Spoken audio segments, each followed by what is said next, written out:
उस काली सुनसान रात में कई सालों से बंद पड़े और भूतिया घोषित हो चुके उस अस्पताल में भारी हलचल थी।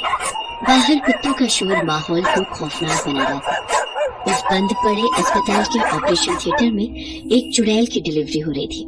उसके आसपास बहुत सारी भयानक चुड़ैलें खड़ी थी। ऑपरेशन थिएटर के बेड के नीचे भी कुछ चुड़ैलें बैठी थी और वे चुड़ैलें जलती हुई आग के सामने कोई मंत्र बुदबुदा रही थी। जिस चुड़ैल की डिलीवरी होने वाली होती थी उसकी आंखें अंगारे की तरह लाल थी। उसे दर्द तो बहुत हो रहा था, लेकिन उसने अपने दर्द को दबा रखा था। इस दर्द के उस पार मुक्ति होगी, मुक्ति। कुछ देर बाद अचानक से जलती हुई आग बुझ गई। उसके बाद वो सारी चुड़ैलें जिस चुड़ैल की डिलीवरी हो रही थी उसके आगे खड़ी हो गई। बाहर कुत्तों के भौंकने का शोर और भी बढ़ गया था, लेकिन फिर सब कुछ खामोश हो गया और एक बच्ची के रोने की आवाज आने लगी। मुक्ति आ गई, मुक्ति बहन आ गई, मुक्ति तेरी बेटी आ गई। मेरी बेटी मुक्ति, रोना तुम्हें नहीं किसी और को है। इस घटना के कुछ दिनों के बाद की बात है। रात के 11:30 बज रहे थे। मायागंज में रहने वाला सूर्या अपनी कार से उस सुनसान सड़क के रास्ते अपने घर वापस लौट रहा था। तभी उसके मोबाइल की घंटी बजी। फोन की स्क्रीन पर अननोन कॉलिंग लिखा आ रहा था। हेलो हेलो, अरे कौन है भाई, कुछ तो बोलो। सूर्या ने काफी देर तक हेलो हेलो किया, लेकिन दूसरी ओर से कोई जवाब नहीं मिला। गुस्से में उसने फोन काट दिया। अरे अजीब पागल लोग हैं? अरे बात नहीं करनी तो फोन क्यों करते? तभी अचानक फिर से उसके फोन की घंटी बजने लगी। इस बार भी स्क्रीन पर अननोन कॉलिंग की लिखा आ रहा था। उसने फोन नहीं उठाया, लेकिन लगातार 3 बार जब फोन आया तो उसने गुस्से में फोन उठा लिया और चिल्लाते हुए बोला, हेलो। इस बार किसी छोटे बच्चे के हंसने की आवाज फोन पर आती है और फिर एक औरत की खौफनाक आवाज उसके कानों से टकराती है। सूर्या, इस धरती पर तेरे दिन पूरे हो गए। तुझे तड़पा तड़पा कर मारने वाली ने जन्म ले लिया है। कौन बोल रहा है? ये क्या मजाक है भाई? क्या मजाक है? मजाक नहीं, मौत। तुझे तड़पा तड़पा कर मारा जाएगा। तू बचेगा नहीं, वो जन्म ले चुकी है।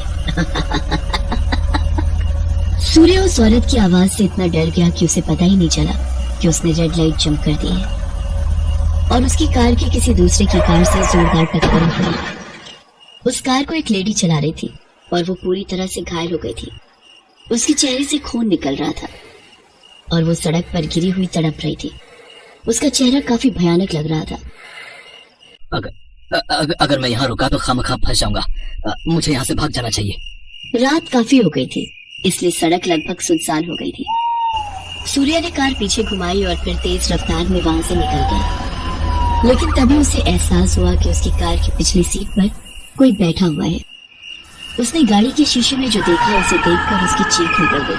अरे ये तो वही औरत है जिसका एक्सीडेंट मेरी गाड़ी से हो गया था। ये यहाँ कैसे आई? तुझे तड़पा तड़पा कर मारने वाली जन्म ले चुकी है। तू बचेगा नहीं। ये कहकर वो औरत वहाँ से गायब हो गई। ये देखकर सूर्या के दिल की धड़कनें जोर जोर से धड़कने लगी। कौन थी वो औरत? और उसने भी सेम वही बात कही जो मुझे फोन पर किसी औरत ने कही थी। क्या हो सकता है इन दोनों बातों का कनेक्शन? सूर्या अपने अपार्टमेंट पहुंच गया था, लेकिन रास्ते में हुई घटना अब भी उसकी आंखों के आगे घूम रही थी। वो लिफ्ट में गया और अपने फ्लोर का नंबर 8 दबाया। लिफ्ट धीरे धीरे ऊपर जा रही थी। तभी लिफ्ट की दीवारों से खून निकलने लगा और उस खून से लिफ्ट की दीवारों पर कुछ लिखा जाने लगा। अरे ये क्या हो रहा है? लिफ्ट के अंदर खून कहाँ से आ गया? और ये क्या लिखा है?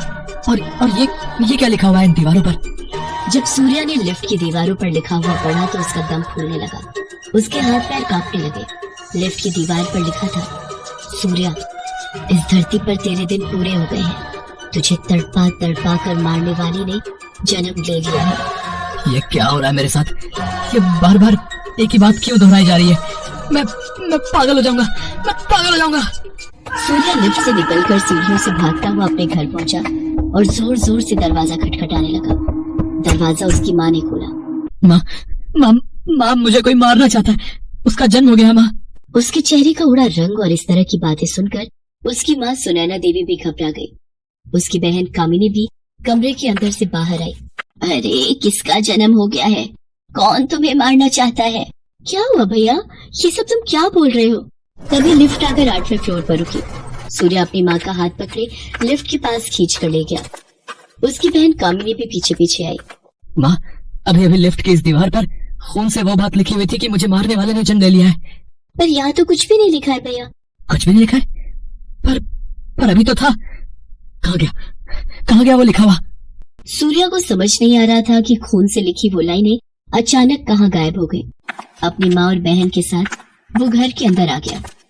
वो खाना खाकर बिस्तर पर चला तो गया, लेकिन उसके मन का डर नहीं गया।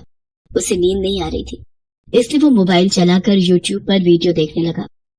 लेकिन तभी मोबाइल की स्क्रीन एकदम से काली हो गई और एक खौफनाक चेहरा उस पर उभरा और उसने कहा कि सूर्या, इस धरती पर तेरे दिन पूरे हो गए हैं। तुझे तड़पा तड़पा कर मारने वाली ने जन्म ले लिया है। अचानक उस कमरे में एक छोटी सी बच्ची घुटनों के बल चलती हुई वहां दिखाई दी। सूर्या की नजर जब उस पर गई तो कौन है ये बच्ची? उसके बाद वो बच्ची हवा में उड़ने लगी और अचानक वहां एक चुड़ैल प्रकट हो गई। उस चुड़ैल को देखकर सूर्या के मुंह से चीख निकल गई। आरती, तुम? उसके बाद वो चुड़ैल जोर जोर से हंसने लगी और उसने कहा, सूर्या, तुझे मारने वाली जन्म ले चुकी है। वो तुझे तड़पा तड़पा कर मारेगी। उसके बाद वो छोटी सी बच्ची सूर्या के गले पर चढ़ गई और उसकी गर्दन में अपने दांत गड़ा दिए। सूर्या दर्द के मारे चिल्ला उठा। उसकी चीख की आवाज सुनकर कामिनी और सुनैना भागते हुए उसके कमरे में आए और कमरे का नजारा देखकर उनकी भी चीख निकल गई। तुम दोनों भी आ गए। इसके बाद तुम दोनों की मौत भी लिखी है। तुम दोनों को मारने वाली भी पैदा हो चुकी है। उस